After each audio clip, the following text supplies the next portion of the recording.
Yang kita maknai di psikologi olahraga adalah bahwa psikologi olahraga itu adalah teman untuk atlet bertumbuh dan berkembang.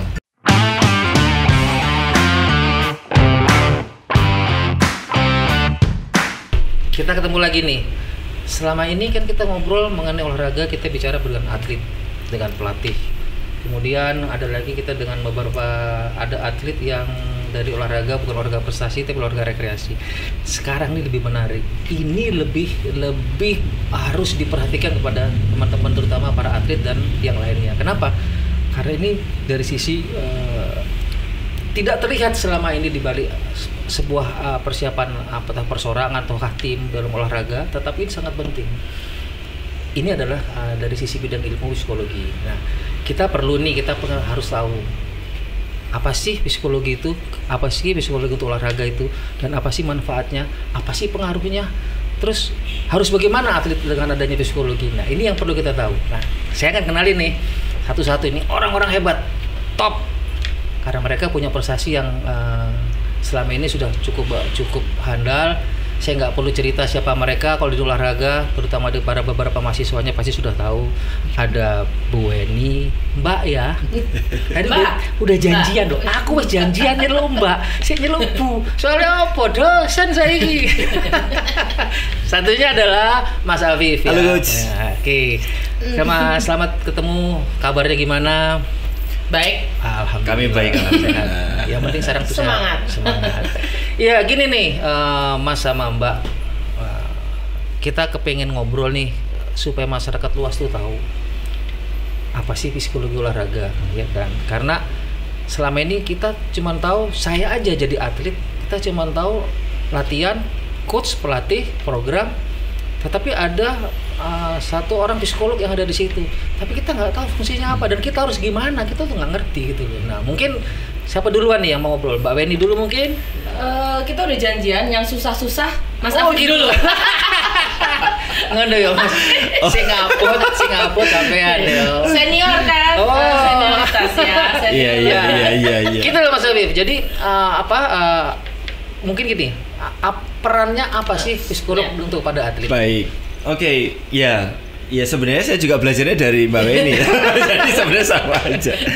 Oke, fungsi psikologi bagi atlet sebenarnya lebih luas dari yang dibayangkan. Jadi nggak hanya terkait dengan performance saja, tapi pada muaranya adalah kita bicara tentang bagaimana keberhasilan atlet. Ya. Nah, lalu apa yang kita lakukan adalah dalam pendekatan keilmuan, di mana kita melakukan assessment, di mana kita melakukan pengukuran aspek psikologis, pendampingan, gitu ya. Terus kemudian bersama pelatih kita melakukan sesuatu bersama-sama. Untuk mendukung keberhasilan atlet itu di latihan, pertandingan maupun di masa depan. Kurang lebih seperti itu. Iya. Wah, keren banget ya, sampai kepada masa depan. Sampai ke jadi intinya bahwa atlet itu andai kata dia berhasil dan dia mau, berarti sampai masa depannya pun bisa diatur dan ditata pada saat dia menjadi atlet. Iya. Dan ditemani oleh ilmu psikologi. Betul. Kalau tidak, mereka tidak tahu ya. Iya, karena makna dari prestasi bagi kami di psikologi olahraga adalah bukan trofi. Tapi keberhasilan atlet secara keseluruhan. Iya, maknanya bukan juara ya. Betul. Ini yang perlu diperhatikan ini kan. Kita kan melihatnya tidak seperti itu. Jadi atlet itu gimana caranya juara, Mbak? Mulai kadang-kadang takut nih juara piro.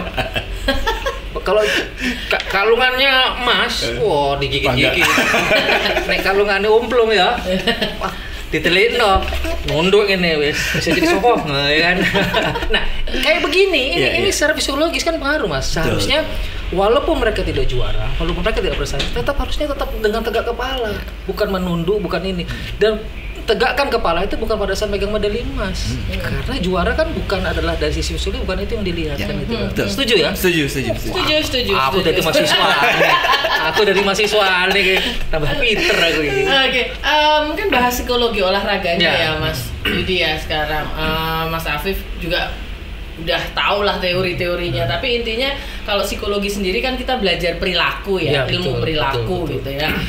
Kalau psikologi olahraga berarti yang konteksnya memang dalam setting olahraga gitu, apa aja gitu ya. Mungkin secara sederhana kita biasa menyebutnya mental gitu kan. Kalau di dalam pertandingan, ini mentalnya, ini sebenarnya aspek-aspek di mental itu ya aspek-aspek psikologis gitu kan.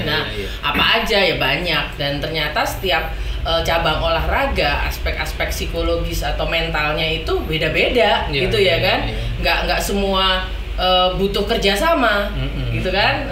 Ternyata tim yang membutuhkan itu kayak di olahraga basket, sepak bola, softball gitu. Perilaku apa gitu ya. Nah, perilakunya ini kan masuk di dalamnya kita belajar soal karakter gitu ya.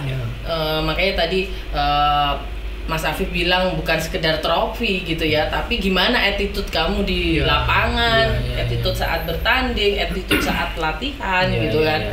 Wah, panjang. Ternyata tidak sederhana ya. Terlihat sederhana, tapi sebenarnya cukup kompleks ya Mas Yudi ya, ini cukup kompleks, dan memang pada akhirnya butuh banyak keterlibatan seluruh elemen ya untuk mencermati perilaku yang tadi disampaikan oleh Mbak Weni itu tadi, agar tidak terjadi judgement terkait dengan kondisi atlet ya. Kita baru lihat sekali kayaknya dia jangan-jangan dia pasti begini nih, nanti seringkali terjadi ya. Nah, padahal di psikologi mungkin kita nggak bisa langsung seperti itu. Kita harus melihat banyak sekali faktor-faktor yang lain sampai akhirnya pada simpulan perilakunya seperti apa sih. Catatan penting dari Mas Afif yang saya baru tangkap. Ini penting dan terasa bagi saya sebagai mantan atlet. Menjudgment seseorang. Iya. Itu siapapun bisa menjudgment. Pelatih pun bisa menjudgment. Oh, mentalnya dia lagi dapat, mentalnya elek. Berarti pelatihnya tidak paham akan ilmu psikologis. Paling tidak dia harusnya mau mengerti yang namanya karakter, attitude. Jadi pada saat dia memberikan suatu penilaian kepada seorang atlet, kan belum tentu atlet itu pada saat itu mental sedang jatuh atau sedang apapun juga kan. Nah, dia harus betul-betul mengenal kan, tahu. Contohnya saja ini contoh sederhana Mas. Aku nggak kayak contoh ini. Aku pemain, aku posisi catcher ya, main. Satu saat karena saya ada menangkap bola yang salah sehingga terjadi cedera. Mungkin ya contoh ini. Terus kemudian saya tidak mau bilang bahwa saya itu dalam keadaan sakit karena saya kepingin main. Saya akan memaksakan untuk bermain. Performa saya tidak akan bagus. Pelatih harus tahu kan itu. Kenapa? Dan pokoknya saya tak maksa. Dia tidak bisa menjudgment bahwa dia lagi jelek, dia mentalnya tidak bagus ya. Karena ada juga atlet yang begitu sakit dia tidak mau bilang kalau dia sakit. Ada juga atlet yang sudah sakit dia sampaikan. Pelatihnya bilang terbalik, alah kon ngalem, kamu cuman kan gitu kan, seperti gitu. Tapi intinya sebenarnya yang disampaikan Mas Afif adalah individual differences, contoh dari Mas Yudi juga ya. Kalau di psikologi poin pentingnya adalah individual differences, jadi perbedaan tiap individu. Ada yang dalam tanda kutip kalau orang Surabaya ya dipisui makin naik, semangat gitu ya, tapi ada yang makin down gitu. Terus ada yang juga dimanja itu makin makin termotivasi gitu, tapi ada juga yang makin ngalem gitu kan. Nah, kita nggak bisa gitu, ini walaupun usianya sama gitu ya, nggak bisa pukul rata gitu, walaupun usianya sama 12 tahun, ada yang mungkin sudah mandiri, ada yang mungkin sudah masih butuh lebih didampingin terus gitu ya. Nah, kita juga nggak bisa nyalain seperti tadi Mas Yudi sampaikan gitu ya, ini yang benar begini, enggak, tergantung individunya. Berarti pertanyaan berikutnya, pelatih pun juga harus mau belajar ya. Harus mau tahu. Setidaknya iya kan? Pelatih itu bukan cuma nyemprit, ayo, istirahat, gak cuma gitu berarti kan? Dia harus tahu. Setidaknya kita harus sebaiknya kita semua saling memahami bahwa faktornya ada banyak sekali ya Mas Yudi. Jadi dari sudut pandang pelatih, faktor-faktor yang bisa mempengaruhi atlet juga mungkin nggak cuma 1-2 gitu bisa. Kami pun juga di psikologi juga berusaha untuk memahami sisi dari pelatih seperti apa. Nah, itu yang sisi penting. dari atlet seperti apa gitu, agar nanti ketemu nih irisannya di mana. Ya gitu. betul. Karena gini, kalau kita bicara atlet tidak membahas dari sisi pelatihnya, kayaknya kok nggak relevan, gitu kan? Karena atlet itu kan juga ada di situ dan bergerak kemanapun juga atas perintah, atas komando dan atas pengawasan dari seorang pelatih. Nah, sekarang standar ukurnya ada nggak buat pelatih bisa mengukur seseorang atlet bahwa dia itu punya karakter seperti apa, lagi olahraga tim? Kayak kuliah. Ya. Aku tambah. Kalau untuk pertanyaan ini saya serahkan pada Kunta yang memang expert pada pengukuran. Itu penting. Ini perlu loh, pelatih itu perlu tahu loh. Dia tidak bisa memukul rata, tadi kan Mbak Weni bilang. Dalam usia yang sama dengan sama terus dipukul rata. Pokoknya kudu kencang, kudu kerasin, kudu disiplin. Kan tidak seperti itu. Ada standar ukurnya. Bahwa ada kategori yang mungkin memang harus sama, tapi ada hal-hal tertentu. Anak ini nggak bisa diginiin, anak ini. Iya kan? Eman kalau diginikan harusnya dia bisa lebih optimal lagi, bisa lebih mengeksplor lagi dirinya, bisa lebih maksimal lagi. Tapi dengan tekanan yang sama diperlakukan pada A dengan B yang tidak harusnya pada B, mungkin malah dia jadi hilang. Nah ini ada nggak standar ukur yang paling nggak yang gamblang aja Mbak, yang singkat sederhana biar pelatih muda yang pelatih sekarang ini biar tahu. Karena ini sebenarnya standarnya ya observasi, ya kan? Observasi harus di lapangan. Tapi kalau memang dibutuhkan dan kita memang melihat sebenarnya kan kepekaan ya. Seorang atlet yang seorang pelatih itu memang dituntut peka gitu, ngelihat ini kok berbeda. Oh ini kok sepertinya. Oh ini. Nah itu memang, dan jangan malu mungkin untuk diskusi ya. Nah itu loh, gitu. Jangan malu untuk diskusi. Itu mungkin cerita sedikit ya. Ini saya baru ketemu dengan klub Citah ini ya. Citah Jakarta ya. Di Jakarta gitu, di mana memang concern. Saya berdirinya ingat banget itu. Bener, pertama kali sejarahnya saya tahu berdirinya. Terus gimana Citah? Nah concern bener di karakter anak gitu ya. Nah jadi pelatih itu nggak sangat senang untuk diskusi gitu. Mbak ini gimana? Ini ada atlet yang nggak mau tiba-tiba nggak mau tanding gitu ya. Kalau anak kecil kan gitu diskusi gitu, walaupun mungkin sebenarnya dia tahu kan mau diapain nih atlet gitu ya, mau latihannya mau seperti apa, tapi betul-betul diskusi. Nah ini sampai memang ada bidang khusus di situ disebutnya VP health and well-being gitu, di mana fokus memang di karakter gitu. Citah itu ya, Citah. Udah seperti itu ya. Itu top Citah itu. Saya udah janjian memang sama Citah, Mas Michael sama Doni kalau sana. Awas aku ke Jakarta. Sama Berto ya. Sama Berto kita ketemu nanti. Jadi memang itu, Mas Afif. Sorry saya potong tadi soalnya saya penasaran banget kenapa selama ini orang selalu melihat atletnya. Pada saat tidak berprestasi bagus, atletnya mentalnya sedang. Pada saat prestasi bagus, wah atletnya emang lagi bagus. Tapi tidak pernah melihat sisi bahwa pelatihnya yang harus menjalankan. Nah, ini sebenarnya dalam pandangan saya, di mana saya juga belajar dari senior dan seterusnya, sebenarnya kan olahraga itu kan sistem ya, Mas Dian. Sistem di mana banyak sekali expert yang juga terlibat. Maksudnya artinya di dalam juga banyak keilmuan lain yang terlibat gitu. Nah, kondisi-kondisi di mana atlet itu menjadi objek satu-satunya itu kan menyedihkan sebenarnya. Iya bener, aku lo ngerasain bener. Saya pelakunya tapi bener itu bener. Itu menyedihkan bagi kami juga, menyedihkan karena sebenarnya kan ya agak nggak fair rasanya kalau misalkan memberikan beban itu hanya kepada atlet, padahal dalam prosesnya banyak sekali yang terlibat, termasuk tadi mungkin di pengukuran itu setiap tahapan perkembangan usia atlet kan juga parameternya berbeda-beda gitu. Betul. Misalkan anak di usia 7 sampai 9 tahun kan mereka masih ingin bersenang-senang dengan olahraganya. Itu mesti tahu psikologi perkembangan. Kita jadi harus tahu psikologi perkembangan. Parameternya adalah anak datang ke lapangan dengan wajah yang cerah ceria, pulang pun dengan hal yang sama, tapi mereka dengan antusias akan bercerita ke orang tuanya, aku tadi ketemu sama teman-temanku, aku begini ya, aku begini dengan happy-nya mereka, enjoy-nya mereka. Tapi kemudian ada benefit dari olahraga yang juga masuk, entah itu physical fitness-nya, entah itu tekniknya di teknik dasarnya, itu benefit lah. Entah sisi lingkungannya ya, sosialisasinya mereka bersosial itu bisa dapat. Nah ini makanya berarti kita ngupas pelatih terus ini karena saya agak dendam soalnya. Gak ada pelatih senior nanti marah nanti enggak. Jadi gini, untuk memegang kelompok usia umur itu pelatih pun harus dilihat karena tidak semua pelatih itu bisa pada kelompok umur tertentu. Ini harus diperhatikan ya. Jadi pesan, jadi mudah-mudahan salah satu contoh itu Citah sudah bisa melihat karakter, berarti kan mereka sudah bisa memilah pelatih umur sekian itu siapa yang pegang, pelatih prestasi usia sekian. Karena kalau umur 7 sampai 9 tahun katakan 12 belum bicara prestasi kan. Hanya bicara kesenangan, kegembiraan, yang penting dia suka kan bermain. Bisa berprestasi 13 tahun ke atas, mungkin bicaranya lain. Nah, ini yang memang harus diperhatikan. Tidak semua orang dia bisa pegang umur tertentu sampai kepada umur yang paling bawah dia bisa megang, belum tentu.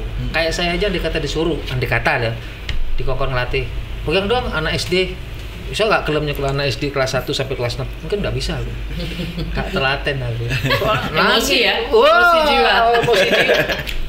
nggak mau, wah minum dulu kan, kita terbiasa kayak gitu. Makanya di Cita juga fokusnya juga ke parents, Mas. Nah gitu ini. ya. Kalau untuk anak ada keterlibatan pihak lain, parent. Gimana cerita parent? Kalau untuk usia dini gitu ya, kita bukan hanya fokus ke atlet gitu kan, bukan hanya fokus ke skill, tapi gimana juga parents bisa support ya atlet ini untuk berkembang gitu ya. Dan juga ini atlet usia dini jangan hanya di itu tadi trofi, menang, medali gitu ya, tapi bagaimana mereka belajar bekerja sama, belajar mengembangkan yang tadinya nggak pede jadi makin pede, belajar gitu, yang tadinya masalah. Menyelesaikan masalah, berbagi, kontrol emosi. Nah itu kalau untuk di Cita sendiri sampai ada webinar ya untuk sesi how to support your child aku kepengen nonton, pengen ikut itu, tapi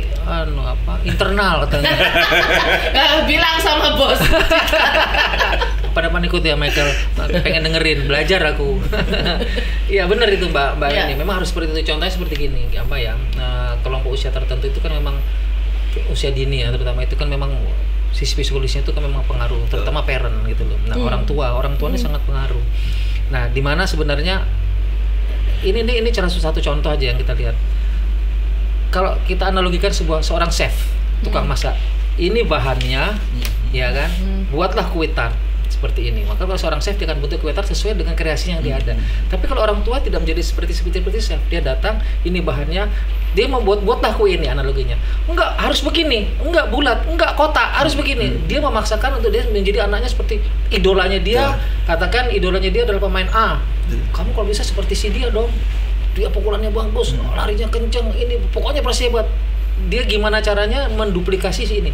Ini loh yang sering terjadi, yang aku lihat di lapangan. Makanya perlu banget gitu parent diajak terlibat di dalam usia dini, karena itu sangat pengaruh. Setuju kan itu ya?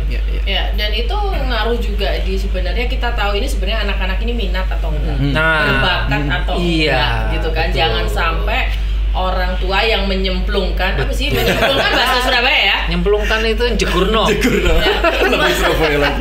Lebih Surabaya mana itu? Jadi jangan sampai orang tua menyemplungkan gitu ya, tapi anaknya nggak enjoy gitu kan. Itu bahaya karena tadi Mas Afif fokus ke gimana dia ke lapangan happy, pulang dari lapangan itu happy juga latihan, bukan capek ini gitu ya. Nah ini sebenarnya atau anak ini punya banyak kepengen gitu ya, mau basket, mau masih usia segitu masih banyak pilihannya. Gitu ya. Mau baseball, mau ini gitu. Nah, kita bilang yang satu aja, jangan. Itu memang usia dia berminat pada banyak hal. Nah, sekarang orang tua yang mesti lihat nih dia sebenarnya bakatnya di mana gitu ya. Silakan ditambahkan semoga tidak salah. Saya itu benar, dan saya juga masih ingat apa yang disampaikan oleh Bu Syanas ya, Mbak ini. Jadi memang di usia-usia 6-7, let's say sampai 9 ke 12 itu anak itu masih memang menginginkan banyak minat gitu, dan orang tua sebaiknya memang tidak hanya secara kaku, udahlah kamu di sini aja gitu. Minimal membiarkan dia mencoba ini itu dan seterusnya itu lebih baik tuh. Terus kata yang kedua tadi oleh menduplikasi itu, orang tua tuh pengen memasukkan sosok idola yang diyakini orang tuanya kepada anak gitu kan.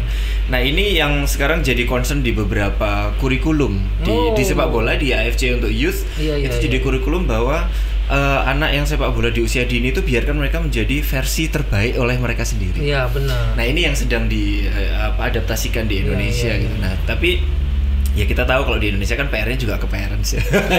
Jadi parents ke parents ke orang tua itu bagaimana kita mengkomunikasikan itu, mengkomunikasikan bahwa impian kita itu adalah fondasi dasarnya itu mereka di olahraga itu menjadi versi terbaik dari mereka sendiri. Baru nanti apakah mereka jadi profesional atlet, elit atlet dan seterusnya itu langkah selanjutnya. Karena eranya beda kan Mas. Kalau zaman Mas Yudi dulu ada nggak parents nganterin? Nggak ada. Orang tua nggak ada kan? Mana ada orang tua udah bikin lapangan. Berangkat sendiri naik bemo. Naik bemo. Naik kan? Bener. Nah berangkat sendiri pulang sendiri. Paling di rumah cerita gitu ya. Oke. Nah kalau sekarang orang tua pada ikut gitu kan. Supportnya itu A sampai Z gitu. Nah sehingga kadang-kadang memang ya mesti diedukasi juga kan bahwa porsinya sebagai parent seperti apa gitu kan, porsinya sebagai coach seperti apa supaya nggak nanti parents jadi coach. Nah, itu sering terjadi. Nah, kebanyakan malah ya. Malah kalau saya nggak salah dengar itu beberapa cabang olahraga, saya nggak perlu nyebutin, itu keterlibatan parents, intervensinya itu sampai jauh, bahkan sampai pokoknya gimana caranya anak saya ikut berangkat. Oh iya. Ya hampir pada apapun akan saya lakukan. Banyak. Nah, padahal kalau kita bicara tadi minat, bakat atau memang talent, ya kan? Bakat atau memang dia adalah minat punya. Jadi keingin apa ya? Atlet menjadi atlet itu bakat atau keinginan gitu. Ada yang bakat tapi tidak punya keinginan. Tapi ada punya keinginan tapi nggak punya bakat. Nah ini fenomena kayak gini gimana nih Mas Afif ini? Bener nggak ya kan? Kalau pandangan saya dan pandangan dari psikologi melihatnya, sebenarnya atlet itu nggak bisa didiversifikasi hanya pada satu. Apakah itu bakat saja atau minat saja, atau dua-duanya saja tanpa latihan. Oh iya benar. Mungkin. Ajaib. Bakat aja tapi nggak ada kesungguhan. Kalau kami melihatnya sebenarnya adalah setiap dari diri anak itu kan pasti punya dorongan untuk berkompetisi. Aku ingin menjadi yang terbaik. Nah, itu loh, berkompetisi itu yang paling penting. Itu sudah bawaan. Nah, tinggal orang tua atau lingkungan di sekitarnya itu bisa melihat bersama dengan niat berkompetisi itu bakat dan minat apa yang tumbuh. Kalau bakat dan minat apa yang misalkan bakatnya ada di olahraga, mari kita masukkan sisi itu kepada olahraga. Minat akan tumbuh bersama dengan keberbakatan itu. Tapi kalau misalkan minatnya aja tapi nggak ada bakat, tapi minatnya kuat banget, ya berarti kompensasinya di latihan yang sangat diutuni. Oh, mana diutuni? Diutuni ku, ditelateni. Tekuni. Oh malah ya. Kerang alam ya. Kerang alam. Kerang alam tapi nang Persebaya gitu. Nah itu bisa jadi episode lagi. Oh iya. Jadi kalau kita melihat di dua sisi itu berarti harus ada sisi yang lain yang harus ikut menyertai. Kalau bakat berarti minatnya harus mengikuti. Kalau minat aja berarti misalkan bakatnya kurang berarti latihan yang harus ditekuni. Nah, bersama dengan itu jangan lupakan energi dasarnya tadi. Ingin berkompetisinya itu. Kompetisi itu yang paling penting. Itu ada. Soalnya gini Mas Afif sama Mbak Weni, kita sama-sama punya anak yang punya jadi atlet, ya kan? Kita bisa merasakan. Jadi cabur kita deh di usia dini, anak itu berdiri di tengah lapangan di atas bis sendirian, bener kan? Sendirian. Dia harus membuat keputusan apa yang harus dilakukan situ sesuai dengan perintah dari coachnya. Dengan ditonton orang banyak, dengan kemungkinan terjadi kesalahan yang besar. Bayangkan seorang anak umur 7 tahun, 9 tahun dia berdiri sendirian di tengah lapangan. Ini kalau tidak difahami oleh orang tua. Tadi dia bilang dia mengidolakan sesuatu, dia katakan sepak bola katanya. Kayak Ronaldo, mau kayak kalau di Indonesia mungkin kayak siapa pemain PSSI yang lagi terkenal sekarang? Siapa? Asnawi. Nah, seperti Asnawi, dia mau seperti itu padahal masih kalau umur 9 tahun. Ini orang tua harus paham gitu yang tadi, makanya itu yang dibilang minat atau bakat. Dia kalau tidak malah nggak karu-karuan jadinya akhirnya. Bener nggak itu? Betul. Karena sebenarnya ketika kalah dalam pertandingan, anaknya sendiri kan udah beban gitu ya. Begitu pulang, misalnya di mobil atau di jalan, kamu kok kalah sih? Dianya sendiri kan. Double kill. Nah, kita nyebutnya gitu. Jadi sebenarnya makanya ada tuh di yang hal sport parents ya yang bagus gitu, good sport parents itu salah satunya jangan membahas soal pertandingan gitu, tapi apa yang sudah kamu lakukan. Jadi kayak kita memberi feedback gitu ya, apa yang sebenarnya sudah kamu lakukan tadi di pertandingan. Jadi dia kalaupun dia bisa menilai dirinya sendiri gitu kan. Walaupun kemudian menilai dirinya jelek ya justru orang tua di situ support. Enggak kok Dek, Kak udah bagus tapi nanti bisa latihan lagi atau apa gitu. Jadi bukan tadi kamu ya yang bikin mati gitu atau gimana? Ini pemberian feedback. Feedback oleh orang tua. Nah, ini mungkin yang kita sudah bicara ke fenomena-fenomenanya nih ya. Begini mengatasi para atlet dan orang tua. Betul, ya betul, kan? betul. Itu gimana itu? Jadi pemberian feedback itu inilah pentingnya tadi yang disampaikan oleh Mbak W, ini pentingnya melakukan sentuhan edukasi kepada orang tua, parents gitu kan. Karena kadang-kadang niatnya orang tua tuh saya yakin sebenarnya bukan 100% orang tua itu secara sadar penuh mengecilkan kemampuan anaknya yang atlet, tapi mungkin nggak aware aja sih bahwa itu bisa mengkerdilkan. Nah, contohnya misalkan berdiri di base tadi ya 7-9 tahun. Hal yang paling penting bagi anak itu adalah kemampuan menguasai diri kan. Ya, betul. Ya kan, kemampuan menguasai diri di atas base itu tadi. Nah, tapi kemudian mungkin orang tuanya menyampaikannya, "Kamu kenapa sih tadi kok nggak bisa?" Nah, ini kan. Tidak ditanya kira-kira tadi apa yang kamu rasakan, apa yang sudah kamu lakukan, bagaimana kamu mencoba menguasai. Nah, ini adalah sentuhan-sentuhan feedback yang tujuannya sama sebenarnya, tapi cara penyampaiannya ke anak menjadi berbeda dan akhirnya anak menjadi merasa kayak diserang gitu ya. Oh, aku ini gagal, aku ini kecil, aku ini nggak bisa apa-apa. Padahal mereka 7-9 tahun. Yang saya dulu kalau SMP suruh presentasi aja masih deg-degan kan. Apalagi dengan lapangan yang penontonnya banyak dan seterusnya.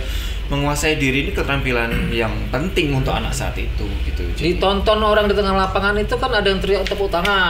Betul. Mungkin dia semangat. Tapi kalau musuh dan memang salah, bayangkan arek sakmono iku dibuka kan. Untungnya gak sepingsan di tengah lapangan. Jadi bisa aja mampus mereka kan.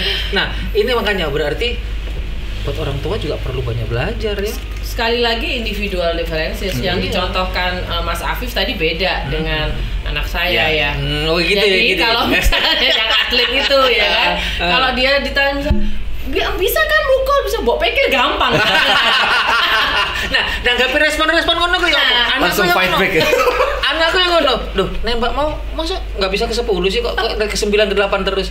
Di 10 tuh enggak gampang bala itu loh kayak gitu-gitu. Artinya gini, ketika dia berani berdiskusi berkomunikasi dengan kita, justru itu lebih bagus kan. Dia cerita bahwa nggak gampang loh bikin hit itu gitu loh, nggak gampang loh, so ngerti gitu loh. Aku juga pengen hit kan, semua anak gitu ya.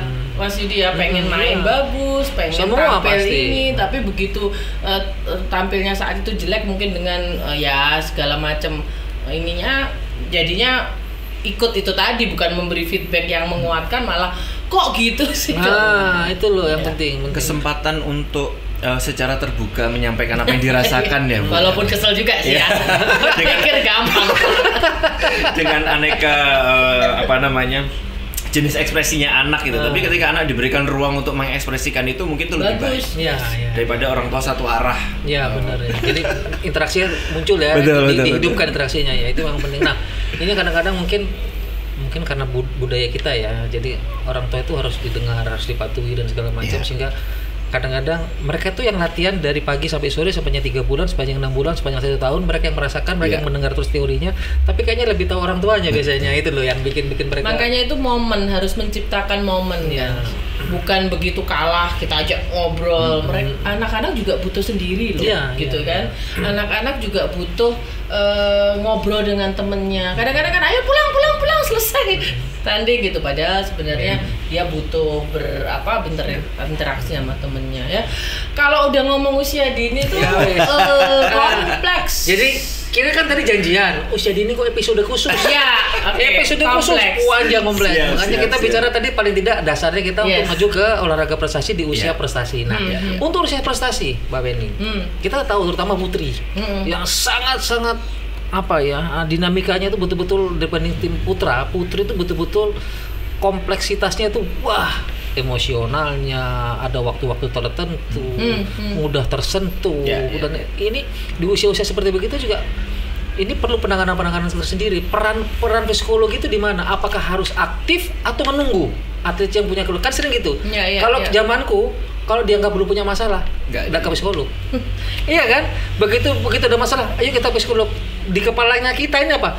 Loh, aku masuk punya masalah. Loh, aku apa ada kelainan jiwa? Aku ini yang perlu. Ya, tapi sebenarnya psikolog itu memang identik ya, Mas Afif ya, dengan orang curhat gitu ya. Pasti kalau punya masalah biasanya ke psikolog. Padahal tidak seperti itu. Kita juga sebagai teman untuk mencari alternatif gitu ya, berbagi lah. Tapi balik lagi itu trust loh Mas. gitu ya. Trust ya dengan psikolog atlet. Atlet itu bisa cerita, bisa apa itu juga trust ke psikolog. Nggak semua psikolog juga, dan mungkin saya selalu menggarisbawahi ke Mas Afif juga. Psikolog tuh jangan cari masalah ya. Ayo tim ada masalah, oke. Gitu, boleh nanya lah ya anaknya. Saya selalu bilang ini bukan masalah gitu ya, ini bukan, selalu cerita bahwa ini bukan tentang masalah, tapi kita diskusi, kita sama-sama belajar gitu. Mungkin itu, kalau nggak ada masalah di tim, nggak ada masalah di atlet, kita lebih seneng. Artinya apa? Tinggal mengembangkan gitu kan, menguatkan mentalnya, membentuk karakternya jadi lebih kuat gitu. Bukan berarti kadang-kadang kan kalau udah psikolog datang ke lapangan, ini ngapain nih cari masalah nih gitu ya. Jadi kan psikolog itu bukan penyelesaian masalah loh. Anggapan atlet selama ini tanya aja sama atlet. Justru kalau bisa menyelesaikan ada atletnya di sini. Setiap ada masalah cari psikolog kan. Bukan, psikolog itu nggak ngaku kan nih. Justru sebenarnya ini yang harus digarisbawahi juga ya. Kalau atletnya kemudian bisa menyelesaikan masalah walaupun dengan bantuan psikolog, yang hebat itu atletnya. Kan psikolognya, artinya atletnya bisa menguasai diri, mengontrol diri. Silakan Mas Afif, ini panas nih kalau udah karena jangan salah kaprah bahwa psikolog yang hebat, no. Kalau tadi melihat ekspresi ada gemes-gemesnya. Ya, karena memang di luar sana Mas Yudi itu memang ini menjadi tantangan untuk psikologi olahraga gitu ya, karena banyak sekali yang memaknai bahwa psikolog datang kalau ada masalah atau cari-cari masalah. Golek perkoro ya. Jadi kalau nggak ada masalah kayak nggak kerja gitu. Padahal sebenarnya gini, yang kita maknai di psikologi olahraga adalah bahwa psikologi olahraga itu adalah teman untuk atlet bertumbuh dan berkembang. Teman untuk atlet bertumbuh dan berkembang. Dan ini ketika atlet ada masalah, yang punya keterampilan menyelesaikannya adalah atlet itu sendiri. Psikolog membantu untuk dalam berbagai macam pendekatan mengajarkan atlet bersama-sama untuk memiliki keterampilan untuk mengatasi hal-hal itu secara mandiri. Jadi bukan diselesaikan oleh psikolog, tidak. Tapi psikolog prevensi agar pada saat nanti atlet membutuhkan, misalkan pada saat big game misalkan gitu ya, pertandingan yang sangat besar, dia sudah tahu bagaimana mengelola dirinya. Ya, ini dilakukannya kapan? Jauh-jauh hari sebelum pertandingan itu berlangsung gitu. Jadi preparasinya gitu. Jadi bukan yang kalau ada masalah terus kemudian ya udah kamu ke psikolog aja. Jujur terus terang kalau sudah terjadi seperti itu, sebenarnya nggak banyak juga yang bisa kita bantu karena sudah terjadi. Tidak banyak yang bisa dibantu andai kata sudah punya masa untuk datang. Apalagi menjelang pertandingan. Itu kan momen sakral ya. Enggak, akhirnya gitu loh. Mengkambing hitamkan pada situasi psikologisnya.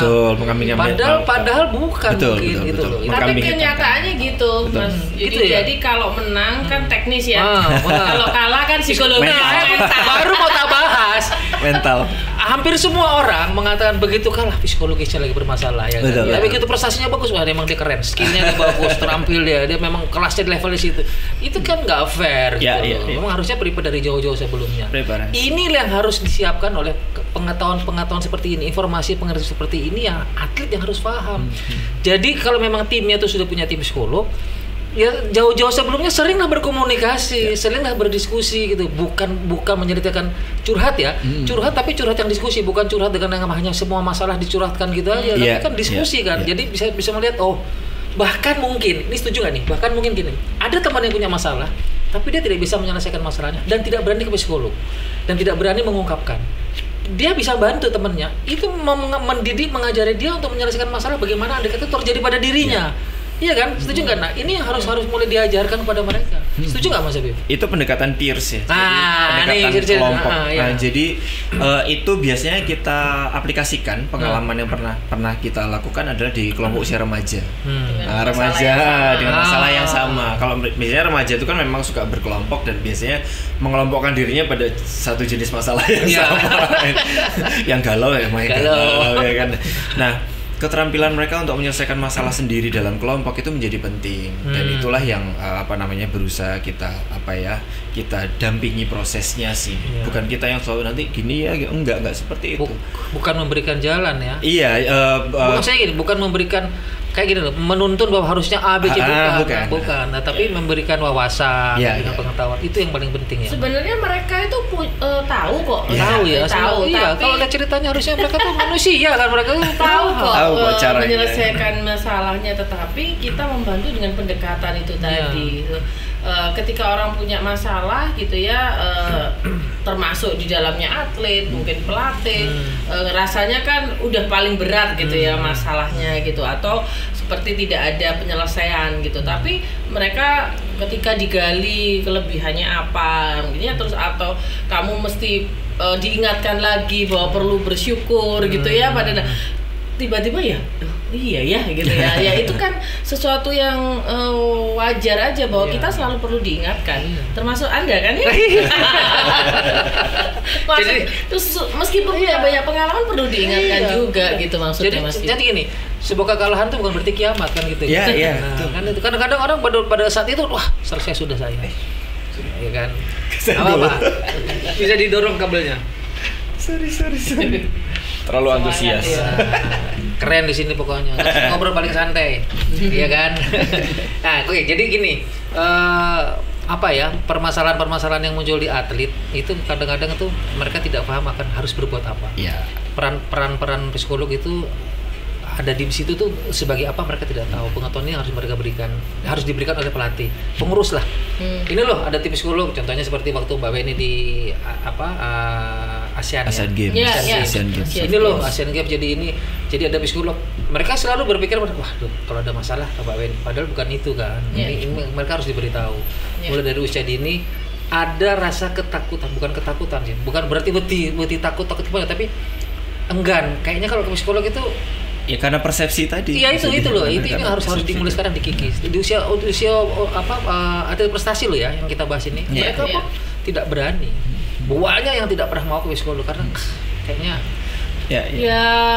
mungkin juga kami intinya kita juga introspeksi ya secara profesi gitu. Mungkin apakah nggak beraninya itu karena kita memang psikolog tuh serem gitu ya, tapi intinya semua kita punya keterampilan untuk bagaimana mendekatin atlet ya, pelatih terutama yang udah psikolog olahraga gitu ya. Jadi tapi nggak semua welcome, memang tergantung caranya. Kita sering kok ditolak. Iya memang ditolak. Contohnya kayak aku. Begitu ada psikolog kata harus ke psikolog. Wah, kebongkar di semua rahasia. Kan gitu kan? Wah, akan dikorek-korek di latar belakangku. Wah, kehidupanku ini akan dibaca nih. Wah, ini sisi. Kan itu yang ada di kepala hidup kita juga ruwet belum lah. Hidup kita juga ruwet padahal. Tapi kan begitu di kepala kita. Wah, ini pasti ditanya A, ditanya B. Ini mungkin ada masalah di rumah tangga, ada masalah di keluarga, ada masalah di teman. Ini pasti akan dikorek-korek semua. Bayangannya kita tuh diinterogasi. Iya kan? Betul. Itu momen kapan? Ini pengalaman kepada atlet kira-kira ada nggak seperti itu? Ada. Tadi Mbak Widi sudah menyampaikan bahwa kita juga seringkali tidak mudah ya Mas. Tidak mudah untuk bisa langsung masuk dan kemudian trust itu isu yang sangat-sangat krusial untuk hubungan antara psikolog dengan atlet dan pelatih dan tim gitu. Dan di awal itu memang beberapa memang menunjukkan resistensi ya seperti tadi. Ada apa nih? Aku mau dikorek-korek ini dan seterusnya. Tapi ya kembali lagi bahwa yang ingin kita berikan adalah bentuk dukungan kepada tim pelatih, kepada atlet, kepada bahkan sebenarnya nggak hanya dua itu ya. Tim secara keseluruhan gitu. Nanti kalau kita bisa bicara soal aplikasi pada tim olahraga misalkan yang lebih besar, profesional, klub misalkan, itu sampai ke manajemen dan seterusnya itu sih. Tapi komunikasi itu 93% menentukan. 93% menentukan komunikasi. Ya nih, jadi pengalaman dalam tadi kan sudah bahas aplikasi ya. Dalam mengaplikasikan ilmu psikologinya untuk mengasesmen atlet terutama ya. Itu gimana Mas pengalamannya Mas? Saya dulu ini ya. Ini soalnya kan tadi saya dari sisi atlet. Merasa saya mau dikorek, mau diinterogasi, mau dibuka ke dokun, mau ketahuan semua kehidupan gue ya kan. Nah, asesmennya ya kan gitu kan Pak. Oke. Saya punya dua sisi Mas Yudi. Pertama adalah pada saat saya pertama kali diminta untuk bergabung ke klub kan. Kemudian kan saya tentu harus cari referensi kan gitu. Bagaimana sih ini di luar seperti apa, di dalam seperti apa. Tapi semakin banyak referensi semakin deg-degan saya itu sebenarnya itu. Aduh aku kudu piye yo ini ya. Dan senyatanya memang tidak semua cabur itu bisa menerima kehadiran psikolog. Nah, kemudian di awal itu yang saya lakukan adalah tidak mendahulukan atribut psikolognya. Itu nggak perlu, nggak perlu untuk kita tampilkan. Saya psikolog, saya nggak usah gitu. Tapi menjadi teman. Ya, halo rekan-rekan, saya adalah bagian dari tim ini. Saya akan bergabung dengan kalian sampai selama 1 musim. Mari kita berinteraksi dan bekerjasama dengan baik. Mereka kan bertanya-tanya kan, lo ini siapa gitu. Biarkan mereka nggak usah kita ini dulu itu. Seminggu saya membutuhkan waktu untuk beradaptasi. Trust itu muncul, baru masuk ke tahapan berikutnya. Sekarang Mbak Weni masuk kemana-mana gampang deh. Mana orang nggak tahu dia psikolog. Dokter ini Weni udah bayangin siapa psikolog dokter. Tapi orang nggak sadar, tidak tahu bahwa dia lagi itu. Karena memang bener Mbak. Kalau orang begitu dengar kata psikolog, aku aja sampai sekarang psikolog. Mungkin ya karena sudah dengar tadi ini aku jadi paham. Sebelumnya mungkin wah ini pasti aku dikorek-korek pasti ada cari latar belakangnya. Nah, seorang psikolog itu kan bayangan. Pokoknya ingat Mas, hidup kita juga ruwet kok. Jadi nggak perlu. Artinya gini, kita nggak want to know gitu ya masalah orang nggak, tetapi itu menjadi bagian pekerjaan kita gitu ya, profesi kita psikolog, di mana kayak ada masalah kita bisa selesaikan gitu aja sih, simple gitu. Jadi kadang-kadang kita juga kok bisa baca aku Mbak. Kadang ketemu ilmu terawang lah, ilmu psikolog, ilmu apa ya, cocok logi, ini terus disimpulkan gitu. Tapi terkait dengan asesmen tadi menarik ya, maksudnya saya jujur saya nggak tahu ini mungkin rekor ya Mbak Weni, rekor pada saat saya pertama kali masuk ke level klub profesional di cabang olahraga sepak bola itu saya butuh waktu 3 bulan untuk melakukan profiling. Untuk melakukan profiling 28 pemain. Kan totalnya 28 pemain. Jadi untuk mengenal oh ini pemain A, B, C dan seterusnya itu begini-begini dan seterusnya. Karena individual differences. Enggak tesis dewe sana. Sajane ya. Itu udah UTS kan? Iya. Udah sampai UTS tuh 3 bulan. 3 bulan. Nah, kan 6 bulan UAS. Yang membuat saya percaya diri adalah pelatih menginginkan itu. Nah, jadi memang pelatih harus satu lorong dengan apa yang ingin dilakukan oleh psikolog. Nah, itu saya butuh data Mas terkait dengan gambaran karakteristik pemain saya, karena waktu itu pemainnya muda-muda semua. Usia rata-ratanya itu satu tim cuma 22, sekian tahun. Jadi sangat muda, seperti timnas AFF kemarin lah. Nah, itu tentu kan dengan dinamika emosi dan lain sebagainya itu saya butuh profilingnya itu. Ternyata saya meleset. Mereka menargetkan 1 bulan, tapi saya lebih baik mundur tapi datanya benar daripada kesusu terus kemudian judgementnya tinggi. Nah itu. Nah ketika data itu diberikan, ternyata pada akhirnya yang saya sangat hormat kepada para pelatih yang mengaplikasikan psikologi olahraga adalah pendekatannya jadinya beda-beda. Oh gitu ya. Ada anak yang nggak bisa bicara Mas Yedi, maksudnya nggak bisa mengungkapkan itu, ya nggak dipaksa bicara. Itu. Ini bisa differences, nggak dipaksa bicara. Terus apa ya? Pendekatan pelatihnya adalah tidak ketika pelatih ini butuh mendekati dia, dia akan memanggil pemain ini tidak di hadapan pemain-pemain yang lain, jadi nggak ada yang tahu. Karena dia merasa insecure kalau di hadapan teman-temannya dan seterusnya. Ada memang orang seperti itu, memang banyak. Pendekatannya khusus. Ya pelatihnya mau repot sih. Balik lagi itu psikolog nggak bisa bekerja sendiri, gitu ya. Selalu ketemu dengan pelatih untuk gimana nih mestinya gitu. Ini ada yang seperti ini. Bayangkan atlet yang tadi di-assess seperti itu ya oleh Mas Afif. Terus habis gitu kita modelnya ceritalah, kamu kan punya masalah. Itu loh kayak gitu tuh loh. Kan dia makin down padahal dia bukan gitu. Itu aja sih, memperlakukan dengan tepat. Bukan cari masalah, Pak. Betul. Iya kan? Karena belum tentu loh semua itu punya masalah. Benar. Bahkan ketika ini ada menarik. Jadi ada satu karakteristik pemain itu yang secara emosi dia itu agak sedikit ke kanan. Ke kanan tuh artinya dia agak sedikit lebih. Kontrolnya tuh agak sedikit maksudnya secara nuansa emosinya tuh agak sedikit kasar lah. Emosian anaknya gitu ya. Pelatih tahu itu. Di final di menit ke-70 sekian, pelatih sengaja memasukkan pemain ini dengan tujuan mengacaukan permainan lawan. Kalau kita nggak pegang profil ini, bagian dari strategi. Akhirnya konsentrasi terpecah karena perhatiannya itu ke pemain ini yang suka agak sedikit tricky besar gitu ya, keras. Sehingga longgar penjagaan kepada 2 winger. Masuklah mereka berdua cetak gol, selesai menang gitu. Berarti psikolog pengaruh untuk pengaturan strategi dalam permainan sebuah tim, pengaruh banyak ya, dan harus konsultasi. Nah itu makanya apa ya, ini juga harus dipahami sama atlet. Kadang-kadang kan jadi cadangan nggak main-main. Oh iya. Mereka tidak tahu bahwa sebenarnya mereka dibutuhkan untuk momen-momen seperti itu padahal sebenarnya. Kontribusinya. Nah, kalau dari awal dipasang mungkin ceritanya lain kan. Betul. Itu menarik juga pengalaman PON ya, mendampingi atlet gitu. Jadi cadangan tuh berarti ya nggak berkontribusi buat tim. Dianggap pemain lapis kedua gitu. Itu peran psikolog besar banget sebenarnya, Mas. Jadi bahwa cadangan pun bisa berkontribusi, apalagi namanya tim ya. Satu dapat medali kan dapat medali semua, bukan berarti kamu tidak bukti. Nah, apa yang bisa dilakukan? Itu sampai ngajarin kasih minum sama timmu yang main, kasih support, gitu ya. Nah, itu support gitu. Oh ya, akhirnya bisa happy dengan itu. Gitu. Karena yang pengertian pemain cadangan, begitu mereka masuk harus jadi bagus. Pemain cadangan bukan menggantikan untuk jadi lebih jelek. Mereka bahkan kalau bisa jauh lebih bagus. Betul. Atanya sering jadi cadangan nggak? Sering jadi cadangan nggak? Kan kalau jadi cadangan, iya kan harus bagus gitu ya. Karena begitu masuk, begitu nggak bisa ngapa-ngapain malah. Iya kan, gitu malah repot. Walaupun lebih sering inti. Lebih enak main inti apa cadangan? Inti lah, iya. Cadangan beban berat. Saya sering pada saat dicadangkan begitu masuk, begitu menggantikan seseorang, ini aku lebih elek. Buyar ceritanya gitu loh. Tapi mungkin kalau kalah. Apalagi kalau gara-gara kita kira-kira. Karena kita aku masuk terus kalah. Kayaknya bisa diwawancara langsung ini hari ini ya. Iya benar. Memang perlu itu. Dia perlu dari pelakunya langsung itu loh. Iya. Mungkin ada komen dari Mas. Ini sih penggunaan kata ya. Kalau di Indonesia kan bahasanya pemain cadangan. Cadangan itu kan dari katanya aja maknanya seperti kayak ya lek nggak perlu.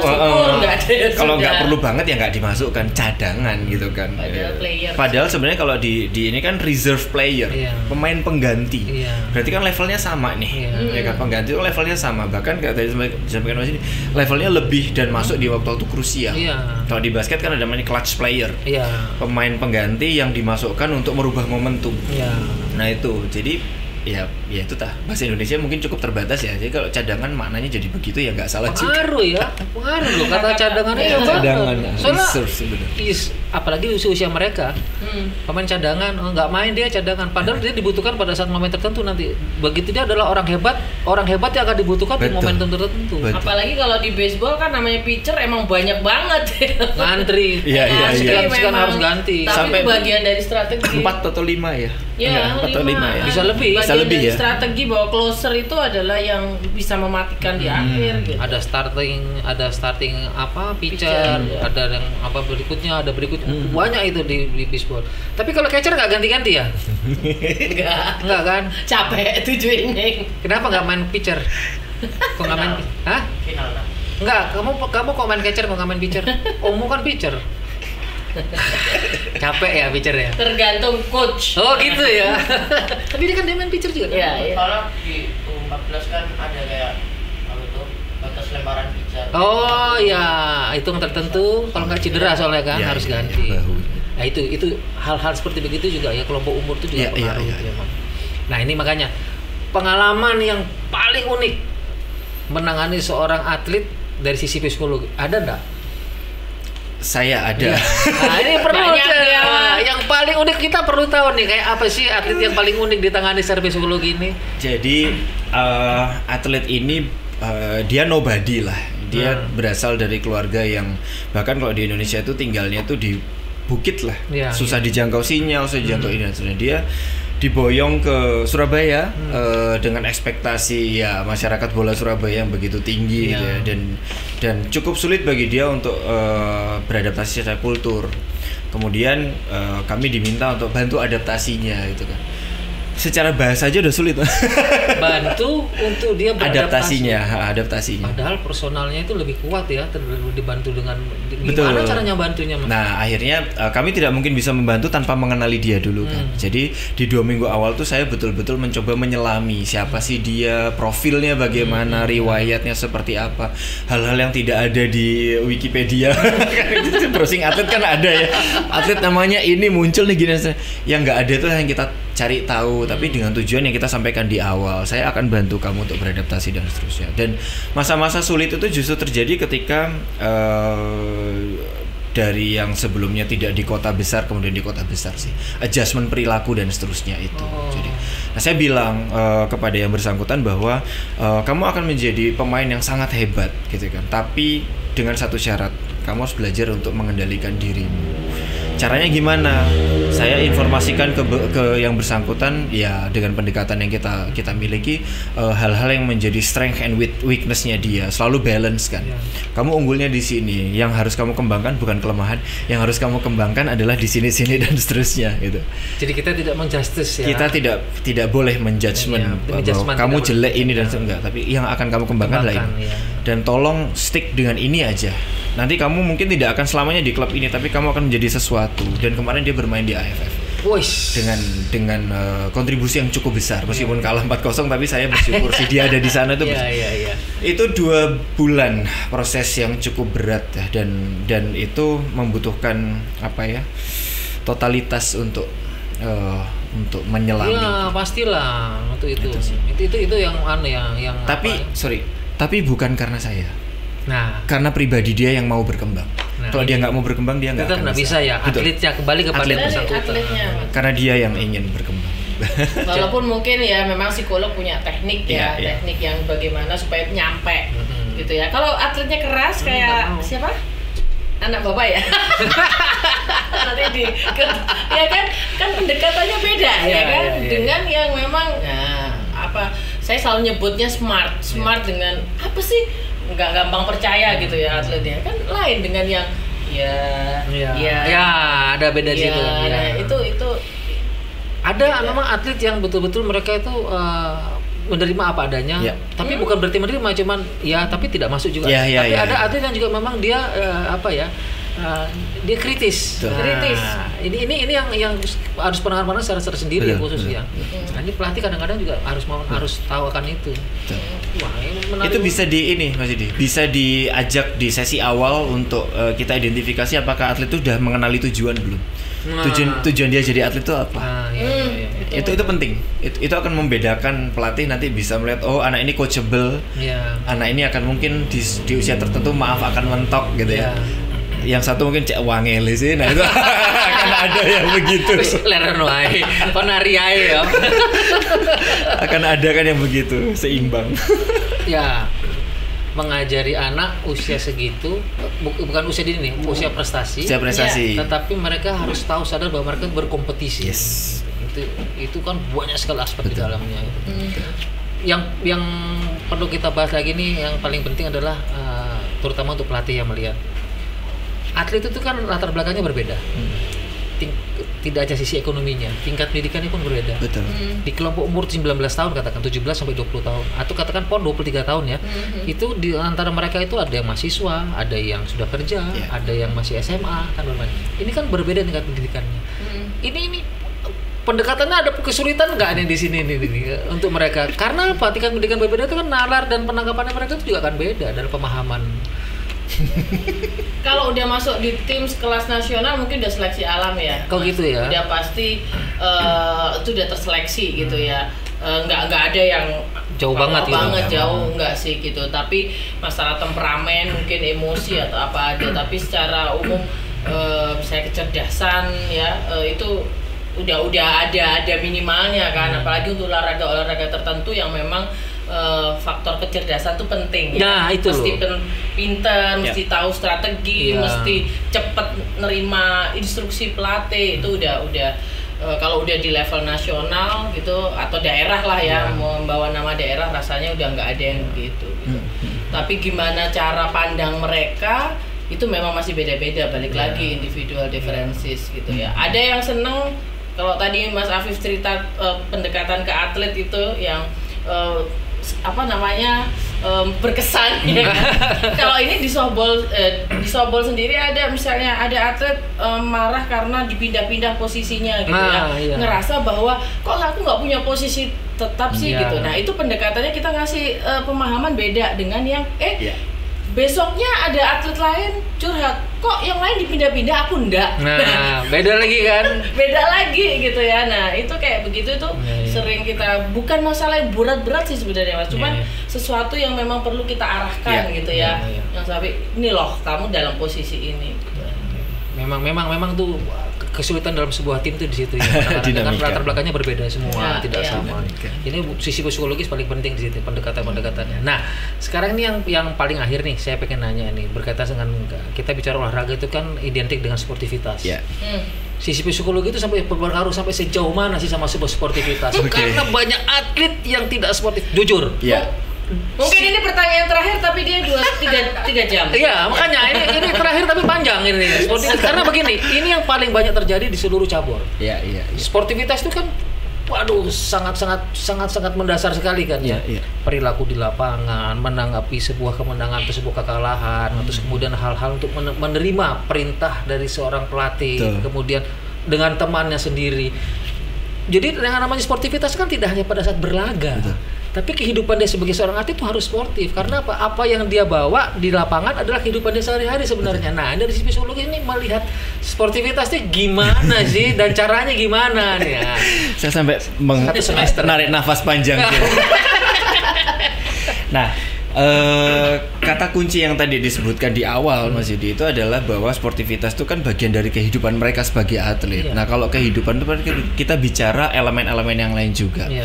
Kalau kita menuntut atlet untuk sportif, sudahkah pelatihnya sportif? Sudahkah orang tuanya sportif? Sudahkah lingkungan sekitarnya sportif? Apakah yang pertama, apakah mereka ditumbuhkan dalam lingkungan yang sportif? Ini yang menjadi. Lalu yang kedua, apakah memang dalam olahraganya itu mereka diajarkan dan dididik untuk memaknai olahraga dengan makna sportivitas. Nilai mulianya olahraga kan sportivitas. Apakah di usia dini mereka diajarkan untuk itu? Kalau dua ini terpenuhi, maka sebenarnya di usia prestasi sportivitas itu akan mengikuti kok.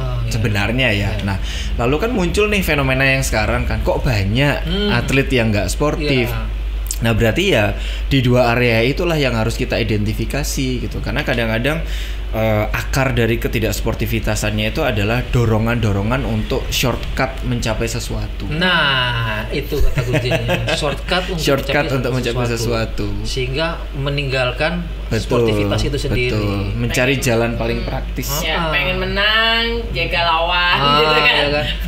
Makanya aku baca di Facebook itu setiap hari pesan seorang ibu kepada anaknya, jaga attitude ya. Yang penting attitude-nya ya, itu sepertinya saya yang dimaksud.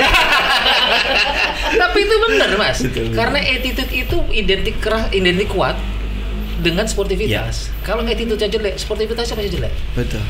Menang jelek, kalah jelek, menang tapi mengejek. Gayanya songong banget gitu. Kalau menang kayak begitu tuh kan sederhana ya. Kecil hal gitu, tapi itu tidak menjadikan seorang atlet yang baik, yang besar. Makanya dari sisi psikologis ini aku kepengen tahu gimana sih maintain atau mungkin mendevelop mereka itu supaya bisa menjadi, karena kan datang menjadi atlet kayak tadi bilang pegang Persebaya, pegang ini dan segala macam sepak bola atau di basket itu kan bukan dari usia dini. Usia yang sudah siap untuk berprestasi. Betul. Nah, ini mendevelop mereka itu kayak apa gitu. Kalau di sepak bola yang kulturnya itu adalah pertandingan selalu hasilnya bisa 3 ya Mas Yudi, menang, kalah atau seri. Kalau gini, jadi menang, kalah atau seri itu masing-masing harus punya pendekatan yang berbeda-beda ketika hasil itu diraih. Menang tidak perlu berlebihan, kalah tidak perlu berlarut-larut, seri berarti harus ada yang dikembangkan. Jadi kalau pendekatan yang saya lakukan adalah winning attitude-nya. Jadi misalkan menang itu pun harus memunculkan winning attitude. Apa winning attitude-nya? Cukup berbahagia satu hari itu aja. Tapi besok after match is pre-match lagi, harus sudah fokus lagi ke berikutnya agar attitude-nya tetap terjaga untuk pertandingan, nggak sampai euforia.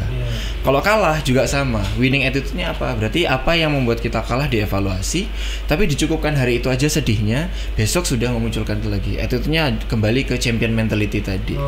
Seri berarti ada suatu hal yang belum kita optimalkan. Nah itu.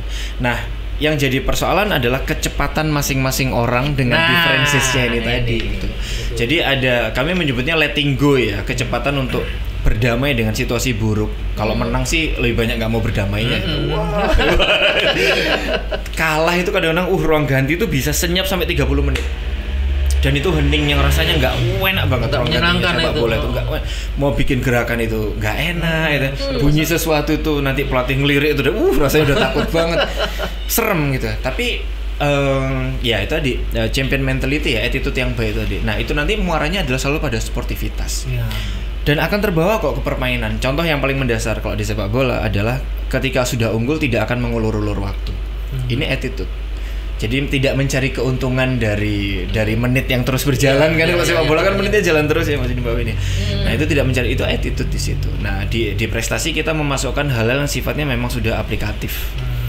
Dan prosesnya dari aktivitas kelas, kemudian pemberian feedback, pendampingan, dan kemauan dari atlet untuk berkembang. Apakah 100% berhasil? Enggak juga.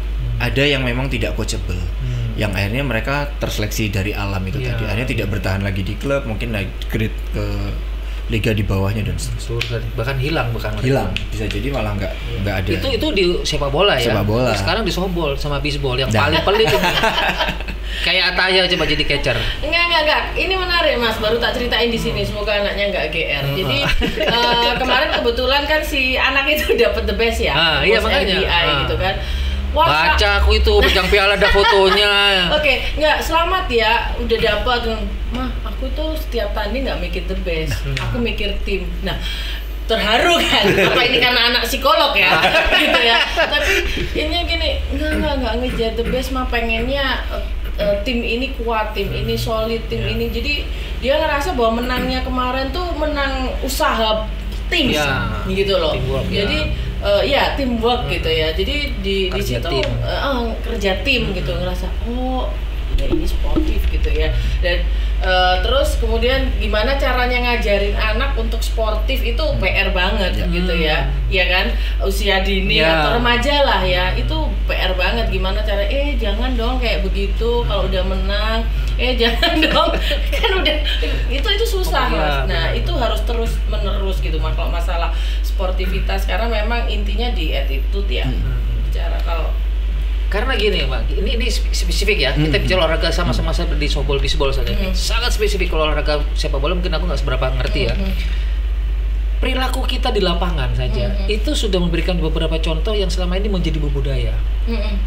Save di base, umpire mengatakan save, padahal menurut dia adalah yang jaga defense ini out, dia akan protes pada umpire-nya, atlet itu sendiri, padahal itu adalah call atau keputusan yang dia sudah diberi kewenangan secara penuh, itu adalah judgment.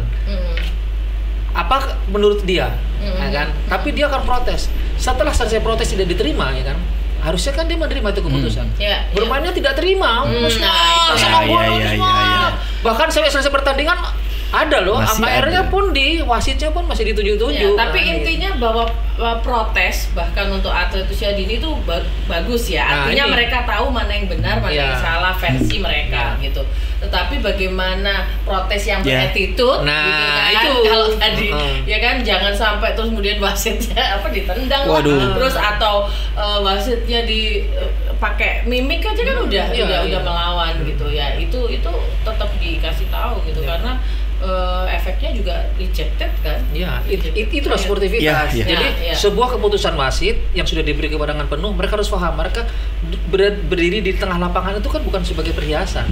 Mereka bukan aksesorisnya lapangan. Mereka adalah yang diberikan tugas, kewenangan untuk membuat keputusan-keputusan yang diperlukan pada pertandingan. Itu pemahaman itu. Tapi kenyataan Mbak, ayo. Di lapangan kita, terutama di softball, save, call out, marah, bahkan sampai ada bentuk demonstratif sudah mau main, lempar seperti itu. Ini mengikis sportivitas. Ini yang harus mulai sekarang mulai dibudayakan, bahwa tapi susah Mas. Aku bebannya psikolog lagi apa lagi? Ayo. Kalau saya malah punya dari sudut pandang wasit. Karena saya pernah jadi wasit.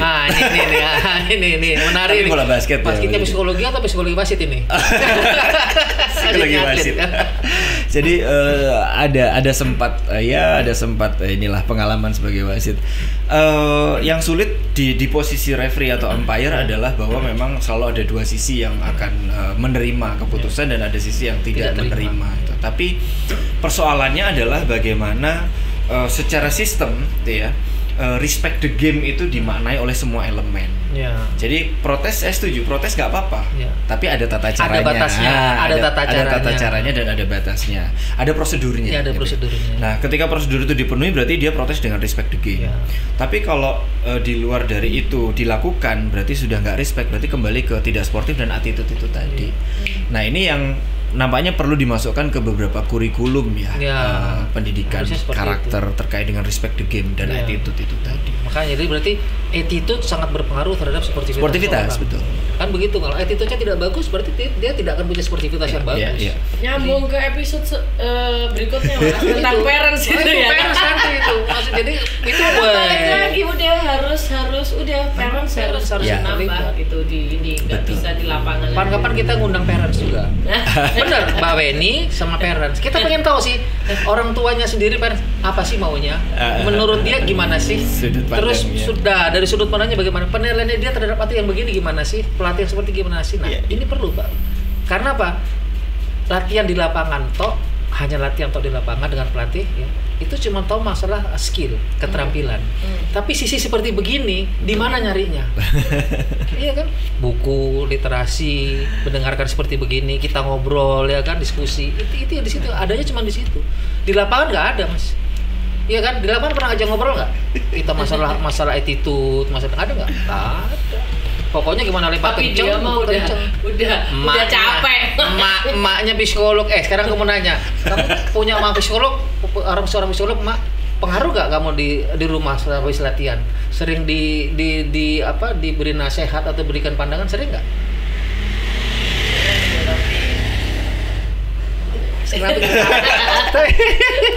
Takut sama mamanya, nggak berani ngomong. Mamanya keren berarti ya. Tunggu di episode kalau berikutnya. soal itu lebih keren daripada soal main. Oh gitu ya. Iya, ya kan? Emang Tapi bener. tapi saya memahami kenapa Mama. begitu kerasnya seorang Mbak Weni terkait dengan attitude pada atlet ya, nggak cuma ke Ataya tentu itu. Ataya yang pertama. Iya, yang karena di berikutnya. rumah, di sebelahnya dan di samping-sampingnya ada pasti. Karena gini ya, kembali ke yang tadi kita bahas di awal, keberhasilan atlet. Kalau attitude dia akan bisa punya keterampilan menyelesaikan masalah kehidupannya. Iya. Nggak cuma di ruang lingkup olahraganya. Masalah kehidupannya. Masalah kehidupannya. Benar. Kalau attitude-nya tuh. Ya, ini contoh kemarin kita sempat ngobrol di sini dengan Robert, ya salah satu atlet softball di Jawa Timur. Dia adalah atlet dari sejak SMA. Dia dokter gigi, masih aktif praktek, dan sekarang dia adalah salah satu wartawan media asing. Oh. Malah bukan media lokal. Dia Sport journalism. Sport journalism Wow, di media asing. Dia di Australia. Apa namanya adanya? GT Image. GT Image. Dia di GT Image.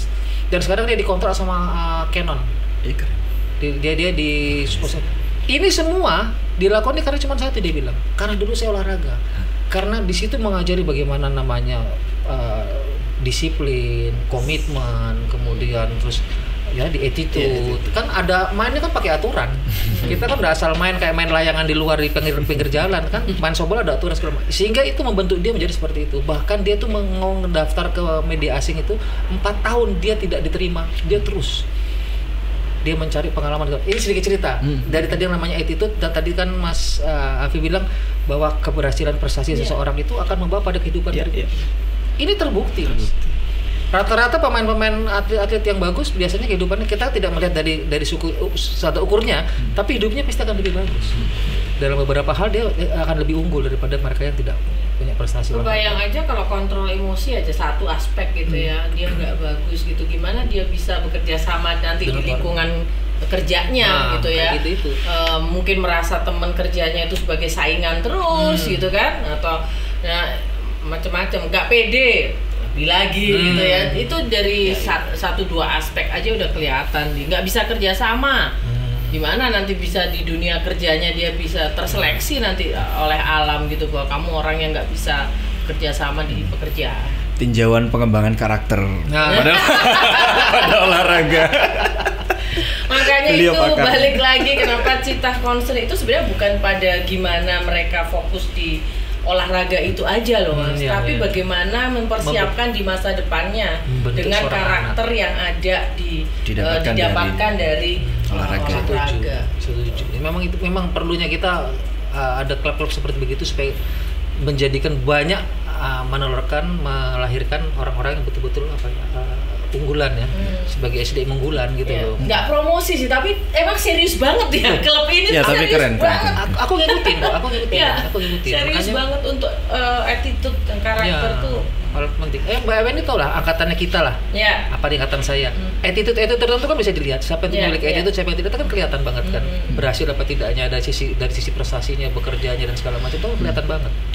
Nah, ini makanya sekarang saya mau nanya paling akhir lagi nih. Paling akhir lagi nih. Sepakat tidak kalau yang namanya psikolog itu sangat berpengaruh dan punya peran penting di dalam dunia olahraga terutama kepada atlet? Psikologi akan menjadi pembeda. Nah ini pencerahan. Karena orang berpikir pelatih, karena ada pelatih. Tetapi ada psikologi loh. Dianggap perannya kecil. Tapi dengar dari ceritanya ini malah perannya besar banget seperti jadi seorang atlet, iya kan? Nah ini coba bisa jadi pembedanya gimana? Pembedanya adalah jadi nanti kita tidak hanya fokus pada latihan dan pertandingan, situasi yang sering kali dihadapi oleh atlet dan pelatih setiap harinya gitu. Tapi psikologi itu akan membuat mereka punya makna yang lebih dalam terkait dengan olahraga yang mereka tekuni. Mereka berani menetapkan tujuan. Mereka berani untuk membuat short term, long term goals. Mereka akan belajar berkomitmen, berdisiplin dan menjadi versi terbaik pada dirinya. Dan kalau ini dimasukkan, sebenarnya pelatih tidak akan repot. Pelatih akan terbantu sekali. Pelatih akan terbantu sekali gitu. Tapi tentu psikologi juga tidak bisa berdiri sendiri. Psikologi juga butuh bekerja sama dengan keilmuan-keilmuan yang lain. Tapi kan perannya tidak kecil. Tidak kecil. Selama ini kan kelihatannya kalau psikolog itu kan kalau ada masalah atau cari masalah kan. Ada kan tidak seperti itu. Ini jadi sepakat nggak? Saya minta nih pendapat saya nih ya, bahwa kehidupanmu sehari-hari itu yang akan kamu bawa pada saat di lapangan. Setuju itu ya? Jadi apapun yang kamu lakukan di luar, mulai dari hidupmu, gaya hidupmu, contohnya sederhana, tidur tidak bisa menata tidurnya tidak bisa mengatur waktunya, terus kemudian sekolah sering terlambat atau sering bolos, katakan seperti itu ya kalau di usia dini. Kalau di usia olahraga yang prestasi mungkin tidak bisa menghargai pendapat orang lain dalam berdiskusi dan segala macam. Gaya hidupnya mereka ini itu akan tercermin pada saat bertanding. Setuju itu ya? Ya, setuju. Dan justru itu kontrolnya kan dengan program-program yang dibuat antara psikolog dengan pelatih gitu ya. Nih anak nih ada trouble seperti ini nih gitu ya, ada masalah seperti ini. Kita mesti bikin program apa yang supaya masalah yang potensi masalah itu nggak akan muncul gitu. Sebenarnya di situ menghilangkan sama sekali mungkin enggak lah, kita bukan pesulap tapi hilang masalahnya gitu. Dan yang nampaknya perlu digarisbawahi adalah bahwa program itu berbasis analisa kebutuhan. Oleh pelatih, staf pelatih, mungkin yang gitu lain. Idealnya begitu ya. Aku tanya ini tadi kenapa? Dari ceritanya Mas Afif tadi mengenai 3 bulan untuk mencari. 3 bulan. Kan itu kan sebenarnya kan gaya hidupmu, cara hidupmu itu adalah tampilan lurus saja. Karena saya 1 bulan aja untuk masuk di dalam satu cabur. 1 bulan. Iya, ini kan 3 bulan untuk mencari ini ya profiling. Untuk bisa diterima di cabur itu 1 bulan. Pura-pura gimana caranya bisa diterima? Udahlah segala macam dan yang jelas nggak punya masalah gitu. Yang jelas nggak itu. Masalah. Gitu. Ya setuju. Oke. Ada yang paling akhir sekarang paling akhir lagi. Ada pesan atau kesan dari Mbak Weni kepada atlet muda, atlet berprestasi dari sisi psikologi. Kalau tadi kan kita sudah kupas banget tuh, psikologi itu sangat penting perannya. Dan psikologi itu seorang psikologi itu bukan mencari masalah dan pencari masalah kan. Tapi mereka menjadi salah satu mitra kan gitu ya. Karena ada mitra gitu. Nah, mungkin ada pesan atau saran pada atlet biar mereka dengar nih psikolog nih ngomong nih. Jadi kalian jangan takut. Dia tidak akan mengkorek kepribadian. Bukan. Kan takut.